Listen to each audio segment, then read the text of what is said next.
With George Wendt's recent passing, I was reminded of this time in American church life where churches like to say they wanted to be like the bar in the sitcom Cheers. There's a sitcom named Cheers set in a bar, and George Wendt played a character named Norm. And Norm was a lovable regular in the bar. Every time he walked in, he'd open the door and come in and say, "Hello, everyone." And the entire bar, no matter what they were doing, everyone would stop and in unison say, "Norm!" And churches like to think that they could be that kind of place, a place where someone could be known and a place where someone could be accepted.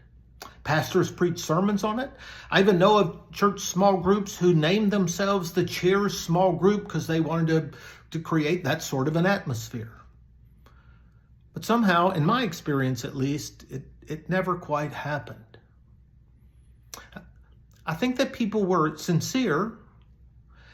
And hey, we all learned the song, the theme song to Cheers that says, "Sometimes you want to go where everybody knows your name and where they're always glad you came." But still, we couldn't quite make it happen. And I was thinking maybe we should have sang the rest of the song. Because the song says, "Sometimes you want to be where everybody knows your name, where they're always glad you came." But then the rest of the song says, "You want to be where you can see that our troubles are all the same. You want to be where everybody knows your name." Now, I think at churches we've had a hard time admitting that our troubles are all the same. We wanted to think of ourselves as insiders who had something up on those outsiders. We weren't like them. Our troubles weren't like theirs. See, when we tried to be like the bar Cheers, we weren't really inviting people to come and have a seat at the bar so that we could all discover that we were living in solidarity even though we hadn't known it. No, we were inviting people to know that they were outsiders so that they could become insiders like us, so we could all pretend together that our troubles aren't all the same. And maybe that's why for me, participating in a 12-step recovery group felt more like church than church ever did. I was in a 12-step recovery group. Oh, our troubles are all the same. Not that there's not a lot of diversity in a 12-step group, because there's a lot of diversity. I've attended 12-step groups with people from every part of adult life, all adult age groups. I've attended 12-step recovery groups with LGBTQ+. I've attended 12-step recovery groups with people from every socioeconomic strata. People who are doctors and people who are ministers and people who are lawyers, people who are artists, people who are photographers, people who are teachers, people who are day laborers, people who are writers.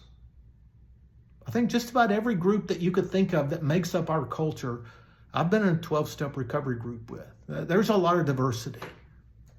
But troubles? Oh, the troubles are all the same. Not that the behavior is all exactly the same, but when you're in a 12-step recovery group and you look across the room into another person's eyes and you hear them tell their story, you know the pain. You can identify firsthand with the desperation. And then when they hear you tell your story, it creates a connection.